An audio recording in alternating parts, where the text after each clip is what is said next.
यह जो मुद्दा है आतंकवाद का, जिस पर कि आपने मुंबई अटैक के बाद से खासा जो है प्रेशर डाला कि इसके बारे में कोई कंप्रोमाइज होना नहीं चाहिए, जो मनमोहन सिंह गवर्नमेंट की जो पॉलिसी रही है उसके आप जो है काफी जबरदस्त अपोनेंट रहे हैं। टेररिज्म लगता है कि इन चुनावों में जो है फोरमोस्ट इशू रह गया।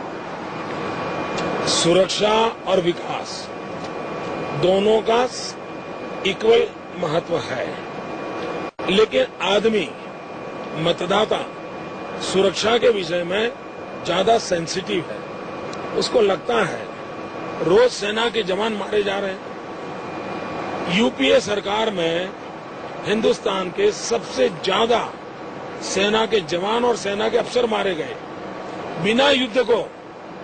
ये हमारी मामूली संपत्ति खोने की जरूरत क्या है? आज बजट पुलिस का, सिक्योरिटी फोर्सेस का आतंकवादियों के भय के कारण खर्च हो रहा है। क्यों न इसको गंभीरता से लिया जाए? कांग्रेस पार्टी ने अपना चुनावी मैनिफेस्टो निकाला, लेकिन कोस्टल सिक्योरिटी के संबंध में एक शब्द नहीं लिखा है। अभी अभी मुंबई में इतनी बड़ी घटना हुई, समुद्र मार्ग से हुई, और कांग्रेस के मैनिफेस्टो में कोस्टल सिक्योरिटी के लिए कोई विजन न हो, तब जाकर के चिंता होती है। चुनाव का जो है एक चरण पूरा हो चुका है, दूसरा चरण सामने आने जा रहा है।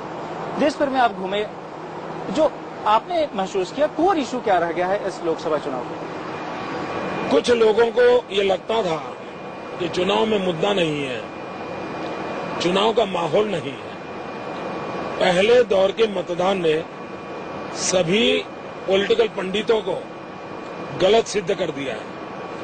इतनी गर्मी में लोकसभा के चुनाव में नक्सलवादियों के हमले के बीच भी 60% पोलिंग होना, यह अपने आप में पॉलिटिकल पंडितों को रीथिंकिंग करने के लिए मजबूर करता है। इसका मतलब अंडर करंट स्ट्रांग है, मुद्दा साफ है, देश को विकास चाहिए, देश को सुरक्षा चाहिए, वोट बैंक की राजनीति से मुक्ति चाहिए, और दिल्ली का जो शासन है जिसका कोई न दिशा है, न नेता है, न नीति है, न नीयत है, उससे विदाई देना, ये संकल्प साफ दिखता है। आपने कहा जिम्मेदारी इस पर ज्यादा बड़ी है, पूरे भारत में भ्रमण कर रहे हैं, क्या इसको एक तरह से तैयारी भी देखी जाए? आडवाणी जी से भी आपने ज्यादा सभाएं की, हर जगह आप गए।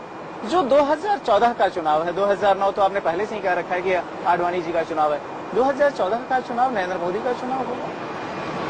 कोई चुनाव किसी व्यक्ति का नहीं होता है और होना भी नहीं चाहिए। चुनाव भारत के भाग्य के लिए होता है, और मैं मानता हूं अब अस्थिरता का युग समाप्त होने वाला है। देश में 20 साल हो गए अस्थिरता के माहौल का। अब एक सशक्त सरकार की ओर फाउंडेशन तैयार हो रहा है, ऐसा मैं देख रहा हूं। तो ऐसे में एक आखिरी सवाल, जो नेशनल कॉन्सेंसस की बात करते हैं कि इस देश में प्रधानमंत्री बनने के लिए जरूरी है एक राष्ट्रीय सहमति हो, पार्टियों में जो भी धड़ा हो उसके बीच, वह सहमति नरेंद्र मोदी के लिए आज के दौर में आप पाते हैं?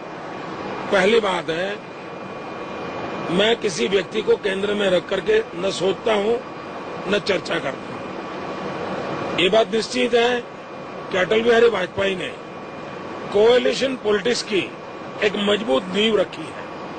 तो भारतीय जनता पार्टी के आसपास एक अच्छा सा कोएलिशन का ग्रुप बना है, और जब मैं पार्टी महासचिव था तो मुझे इन सबसे के साथ कार्य करने का अवसर भी मिला है। और मैं मानता हूं कि अटल जी ने देश के लोकतंत्र के हित में रीजनल एस्पिरेशंस को संभालने वाला एक बहुत ही अच्छा मजबूत प्रयास किया है, जिसको आडवाणी जी ने आगे चलाया है, और भारतीय जनता पार्टी इसमें सफल रही है। धन्यवाद नरेंद्र भाई।